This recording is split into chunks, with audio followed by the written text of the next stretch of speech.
तो फ्रेंड्स, स्वागत है आपका स्टडी विद प्रदीप में। मैं प्रदीप सिंह आप सभी का हमारी आज की सीरीज में बहुत बहुत स्वागत करता हूं। और मुझे उम्मीद है आप सभी पढ़ाई के प्रति काफ़ी फोकस्ड होंगे और जो कोरोना महामारी चल रही है उसमें आप काफ़ी अपना और अपने परिवार का ख्याल रख रहे होंगे और जो सरकार द्वारा गाइडलाइंस दी जा रही हैं उनका बखूबी आप पालन कर रहे होंगे। तो जैसा कि आप देख रहे हैं, भारतीय संविधान को लेकर चल रहे हैं और भारतीय संविधान काफ़ी महत्वपूर्ण विषय है। मैं इससे पहले बता चुका हूँ आपको। तो आपको करना क्या है कि आप लेक्चरों को सुनते चलिए और जो जो चीज़ें मैं बता रहा हूँ आपको उन्हें नोट डाउन करते जाइए और एक दो बार रिवीजन मारते जाइएगा, ठीक है ना। एक दो बार आप रिवीजन कर लेंगे तो आपके दिमाग में आराम से सही फिट बैठ जाएगा, ठीक है ना। तो कोई भी एग्ज़ाम होगा तो आप आराम से प्रश्नों को हैंडल कर सकेंगे। तो आइए आज हम देखते हैं एक महत्वपूर्ण टॉपिक। वो जो टॉपिक है वो है भारतीय संविधान की प्रमुख विशेषताएं, ठीक है ना।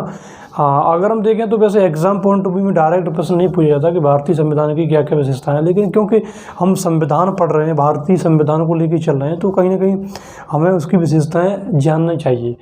एक बार हम विशेषताएं हमें पता चल जाएगा तो कहीं ना कहीं एक बेस क्लियर हो जाता है ना। नींव जो है, आपको बताया कि किसी भी मकान का जो फाउंडेशन होता है वो उसकी नींव होती है ना। तो जब तक फाउंडेशन क्लियर नहीं होगा तब तक जो है हमारे दिमाग में किसी भी टॉपिक के प्रति जो धारणा है वो ज़्यादा मजबूत नहीं होगी, है ना। तो इसके लिए ज़रूरी है कि हम जो है एक एक टॉपिक को लेकर चलें और समझते चलें। इसलिए आज का जो हमारा टॉपिक है वो है भारत के संविधान की प्रमुख विशेषताएँ, है ना। भारतीय संविधान की प्रमुख विशेषताएँ कि जो हमारा भारतीय संविधान था उसकी कौन कौन सी प्रमुख विशेषताएँ थी, है ना, या क्या क्या अच्छाइयाँ थीं। विशेषताओं का मतलब क्या होता है? क्वालिटी, उसकी अच्छाइयाँ, गुण, है ना। ये सारी की सारी चीज़ें होती हैं, ठीक है। इस प्रकार से देखिए मैंने चार्ट बनाया है बाकायदा, नंबर वाइज विशेषताएं लिखी हुई हैं। आपको इसी प्रकार नोट डाउन करना है और इसी प्रकार जो अपना नोट्स तैयार करना है, ठीक है। अगर इससे पहले आपने हमारे चैनल को सब्सक्राइब नहीं किया है तो चैनल को सब्सक्राइब करें, शेयर करें, लाइक करें, कमेंट करें। देखो दोस्तों, हर किसी व्यक्ति का अपना एक हित होता है, इंटरेस्ट होता है, ठीक है ना। ये दुनिया में सारे के सारे लोग जो हैं अपना एक इंटरेस्ट और अपने हित के साथ कार्य करते हैं। आपका अलग इंटरेस्ट है, मेरा अलग इंटरेस्ट है, ठीक है ना। तो मेरा इंटरेस्ट क्या है? मेरा इंटरेस्ट यही है कि ज़्यादा से ज़्यादा व्यू बढ़ें, सब्सक्राइबर बढ़ें। वो कैसे बढ़ेंगे? आप सभी लोग हेल्प करेंगे, मदद करेंगे। आपका क्या इंटरेस्ट है? आपको अच्छे से अच्छे लेक्चर प्रोवाइड कराए जाएँ, आप जिसकी तैयारी कर रहे हैं वो एक सुगम हो, ठीक है ना। तो दोनों के बीच संतुलन होना चाहिए। तो इसलिए मैं कह रहा हूँ आप हमारे चैनल को सब्सक्राइब करें और शेयर करें, ठीक है ना। आइए देखो, एक्सप्लेन करते जाएंगे थोड़ा थोड़ा, क्योंकि इसमें जो विशेषताएं दी गई हैं बेसिकली ये अपने आप में एक स्वतंत्र टॉपिक है। जब आगे आप पढ़ेंगे तो आप देखेंगे कि वो अपने आप में पर्टिकुलर टॉपिक है संविधान की, ठीक है ना। तो यहाँ थोड़ा थोड़ा दिखते चलते हैं क्योंकि आपका रिविज़न भी होता जाएगा और आप इसी प्रकार से नोट डाउन कर लीजिएगा, ठीक है ना। आइए देखो, जो भारतीय संविधान की जो पहली विशेषता है वो है सबसे लंबा और लिखित संविधान, ठीक है ना। यहाँ आप ध्यान रखिएगा, ये जो सबसे लंबा संविधान है, सबसे लंबा संविधान, दुनिया का सबसे बड़ा संविधान। कभी प्रश्न आए कि दुनिया का सबसे बड़ा संविधान किस देश का है, वही तो ये सौभाग्य किस देश का है? हमारे देश का है ना। भारत का संविधान जो है दुनिया का सबसे बड़ा संविधान है। एक्चुअली में हुआ क्या मित्रों, मैं आपको बताऊं कि दुनिया का सबसे बड़ा संविधान क्यों हो गया। उसके पीछे कई सारे रीजन होते हैं। हमारा जो संविधान था वो एक तरीके से जो हमारी संविधान सभा में जो मेंबर्स थे वो ज़्यादातर वकील थे। और आपको बताया कि कोई भी वकील होता है वो बात करके, है ना, एक नया लंबा पिटारा तैयार कर देता है और फिर इधर उधर से हमने जो अच्छे फैक्ट कलेक्ट किए। तो इसलिए हमारा जो संविधान था वो काफ़ी बड़ा हो गया था। इसके जो मूल संविधान था इसमें 395 अनुच्छेद थे, 8 अनुसूचियाँ थी और 22 भाग थे, ठीक है ना। अभी जो वर्तमान का संविधान है उसमें 395 अनुच्छेद, अनुसूचियाँ 8 थी पहले, अब हो गई हैं 12 अनुसूचियाँ और 22 भाग जो कि तो है, ठीक है। इसमें संशोधन भी समय समय पर होते गए और कुछ किताबों में 426 मेरे ख्याल से अनुच्छेद बताए जा रहे हैं, लेकिन अभी अगर एग्जाम में आए तो आप 395 ही लिखिएगा, ठीक है। तो सबसे लंबा और लिखित संविधान, दूसरी इसकी विशेषता थी लिखित संविधान। मैंने आपको बताया था पहले लेक्चर में कि दो तरह के संविधान होते हैं बेसिकली, एक होता है अलिखित संविधान, एक होता है दूसरा होता है लिखित संविधान। ब्रिटेन का जो संविधान है वो लिखित संविधान है, भारत का संविधान, अमेरिका का संविधान, फ्रांस का संविधान, ये सब लिखित संविधान है, यानी कि लिखे हुए हैं, बाकायदा लिखे हुए हैं, ठीक है ना। तो सबसे लंबा और लिखित संविधान है, ये एक विशेषता हुई। दूसरी विशेषता क्या है इसकी, विभिन्न स्रोतों से विहित, विभिन्न स्रोतों से विहित, यानी कि इसका तात्पर्य हुआ कि जो भारतीय संविधान है उसका जो निर्माण हुआ है वो एक दो स्रोत से नहीं हुआ है, वो कई सारे स्रोतों से इसका निर्माण हुआ है, कई सारे स्रोतों से जो है फैक्ट कलेक्शन किए गए हैं, कलेक्ट किए गए हैं, तब जाकर भारतीय संविधान का निर्माण हुआ है।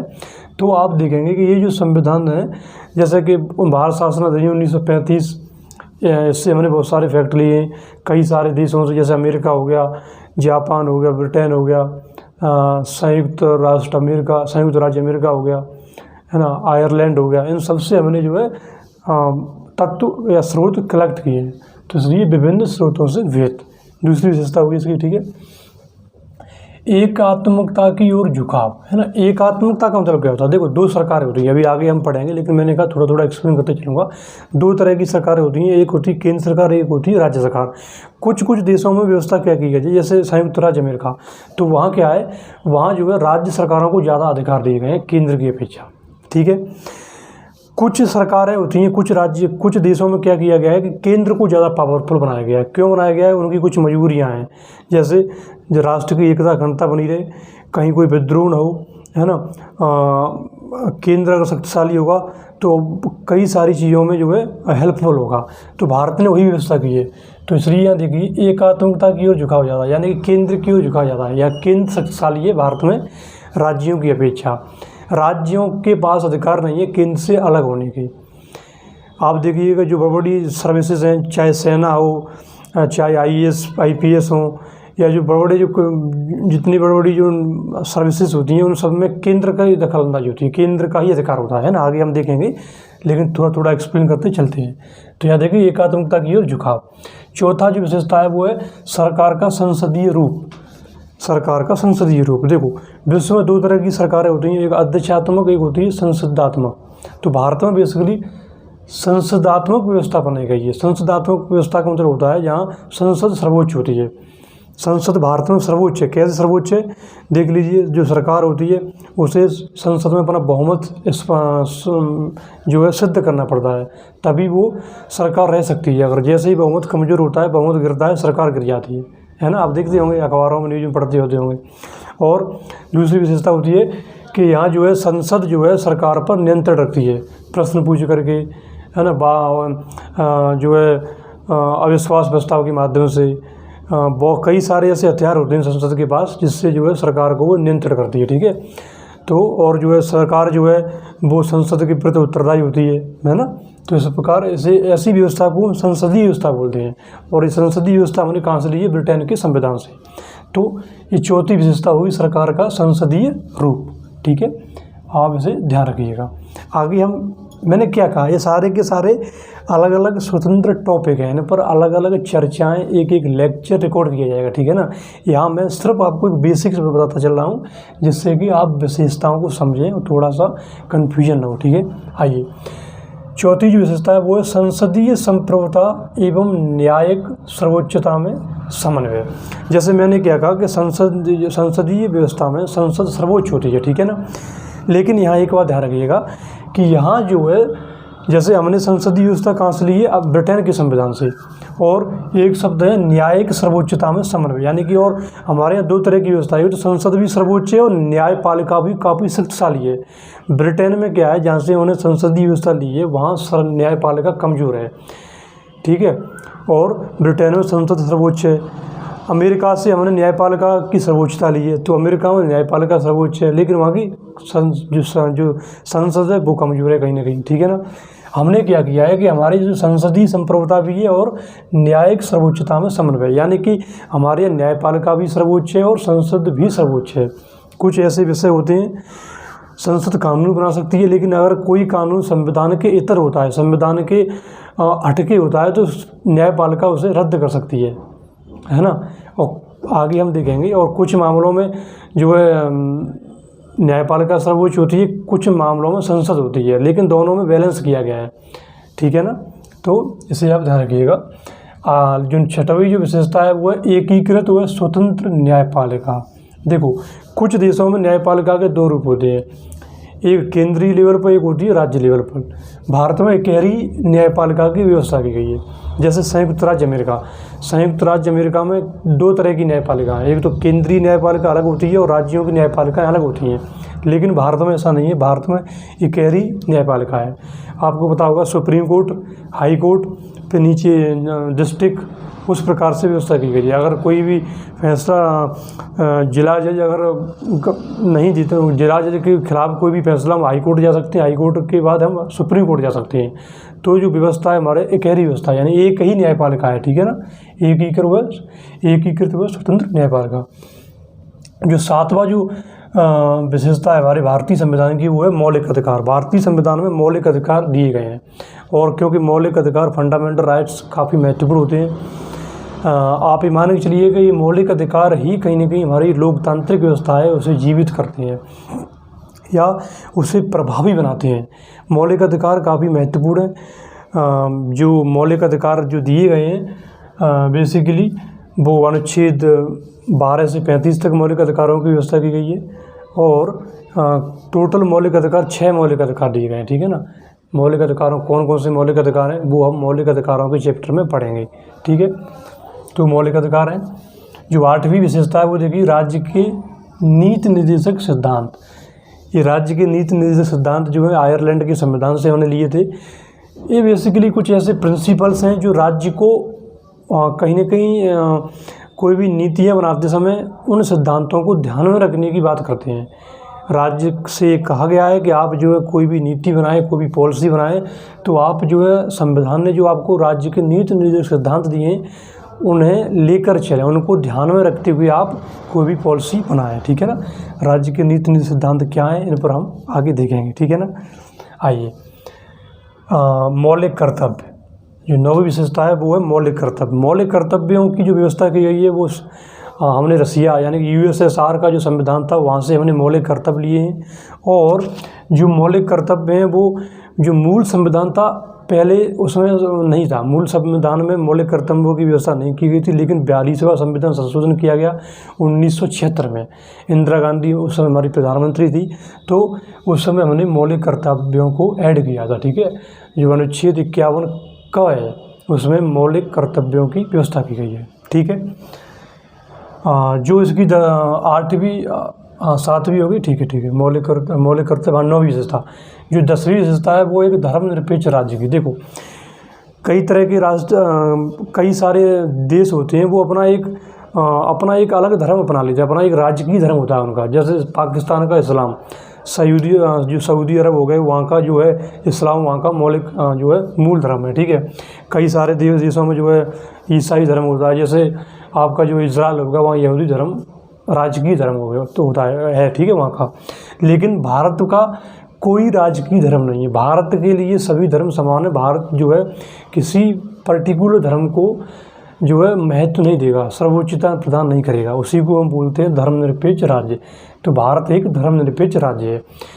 धर्मनिरपेक्ष राज्य में कई सारी व्यवस्था की गई है, जैसे कि कई सारे ऐसे अनुच्छेद हैं जो धर्मनिरपेक्ष राज्य को कहीं ना कहीं साबित कर रहे हैं, ठीक है ना। चलो आगे बढ़ते हैं। जो 11वीं विशेषता है वो है सार्वभौमिक वयस्क मताधिकार। देखो भारत एक लोकतांत्रिक व्यवस्था है। भारत में जो सरकार का चुनाव होता है वो लोकतांत्रिक तरीके से होता है, जनता के द्वारा होता है। तो अब प्रश्न उठता है कि जनता के द्वारा जो चुनाव होता है तो फिर वोट कौन देगा, है ना, किन किन को वोट देने का अधिकार होगा। तो यहाँ देखिए यह सार्वभौमिक यानी सभी को वोट देने का अधिकार है। बस एक शर्त रखी गई है कि जो 18 साल के व्यक्ति हैं, 18 साल के जो भी भारत के नागरिक हैं उनको वोट देने का अधिकार है। ये कोई मैटर नहीं करता कि वो फलाना व्यक्ति किस धर्म का है, किस जाति का है, किस वर्ग का है, किस क्षेत्र का है, किस राज्य का है, डजेंट मैटर। अगर वो 18 साल के ऊपर का हो चुका है, 18 साल उसने अपनी उम्र पूरी कर ली है और भारत का नागरिक है, तो वो बाकायदा वोट दे सकता है, मताधिकार कर सकता है। इसलिए सार्वभौमिक वयस्क मताधिकार की व्यवस्था की है। ये भारतीय संविधान की विशेषता है, ठीक है। 12वीं जो विशेषता है वो एकल नागरिक था। कई सारे देशों में दोहरी नागरिकताएं होती हैं और कई एक आध देश में तिहरी नागरिकता भी होती है। जैसे संयुक्त राज्य अमेरिका में 2 नागरिकता होती हैं।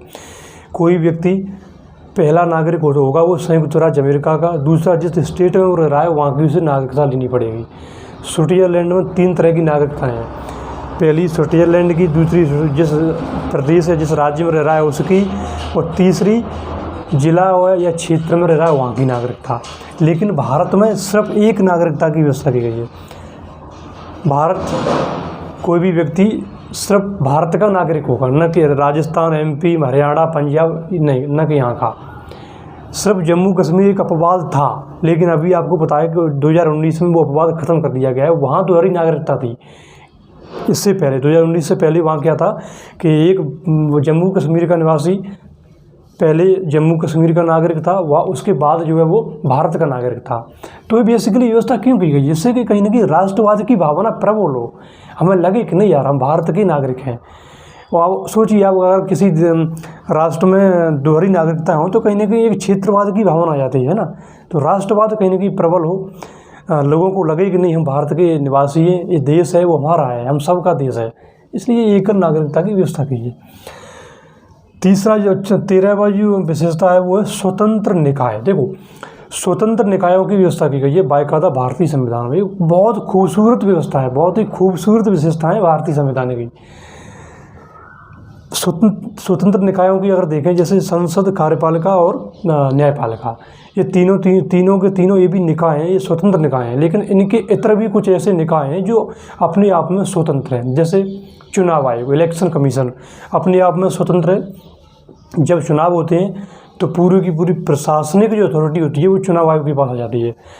क्या डिसीजन लेना है, क्या निर्णय लेना है, वो सब चुनाव आयोग तय करता है। वो किसी भी सरकार के दबाव में बिल्कुल नहीं रहता। ठीक है। संघ लोक सेवा आयोग बिल्कुल स्वतंत्र निकाय है। नियंत्रक एवं महालेखा परीक्षक स्वतंत्र निकाय है। तो इसलिए भारतीय संविधान में जो है स्वतंत्र निकायों की व्यवस्था की गई है। ठीक है ना। 14वीं विशेषता क्या है, आपातकालीन प्रावधान। ये महत्वपूर्ण है, आपातकालीन प्रावधान, ये संविधान की विशेषता है। भारतीय संविधान में आपातकालीन प्रावधान की व्यवस्था की गई है। अनुच्छेद 352, 356, 360 बाकायदा राष्ट्रीय आपातकाल, और जो है राज्य लेवल पर आपातकाल, और जो है वित्तीय आपातकाल, एक 3 तरह के आपातकालों की व्यवस्था की गई है। तो ये भारतीय संविधान की विशेषता है। ठीक है। 15वीं विशेषता क्या है, त्रिस्तरीय सरकार। देखो, 2 तरह की सरकारें आपने सुनी होंगी, कौन सी, केंद्र सरकार और राज्य सरकार। लेकिन त्रिस्तरीय सरकार भी होती है। कई देशों में त्रिस्तरीय सरकार की व्यवस्था नहीं होती, लेकिन भारत में त्रिस्तरीय सरकार की व्यवस्था की गई है। त्रिस्तरीय सरकार में कौन सी आती है, पंचायती राज, जिसमें प्रधान आप देखते होंगे, है ना, प्रधान हो गया, और जो है कस्बों और नगरों में नगर पालिका और नगर निगम होते हैं, तो वो त्रिस्तरीय सरकार के अंतर्गत आती है। त्रिस्तरीय सरकार की जो व्यवस्था है वो 73वीं और 74वीं संविधान संशोधन 1992 में इसकी व्यवस्था की गई थी। ठीक है ना। तो ये हो गया संविधान की प्रमुख विशेषताएं। थोड़ा मैंने एक्सप्लेन किया है। जैसा कि मैं आपसे पहले ही कह चुका हूँ, ये अपने आप में एक स्वतंत्र टॉपिक है। इनमें हम पर्टिकुलर टॉपिक पर, पर्टिकुलर विशेषता पर अलग से एक लेक्चर रिकॉर्ड किया जाएगा, उसमें हम बात करेंगे उसके टेक्निकल शब्द पर और उनकी और एक्सप्लेनेशन करेंगे। ठीक है ना। तो इसे आप इसी प्रकार नोट डाउन कीजिएगा, और इससे आगे वाला जो लेक्चर होगा वो हम देखें किस पर बनाते हैं, संघीय व्यवस्था पर या किस पर, वो आगे हम देखेंगे। ठीक है ना।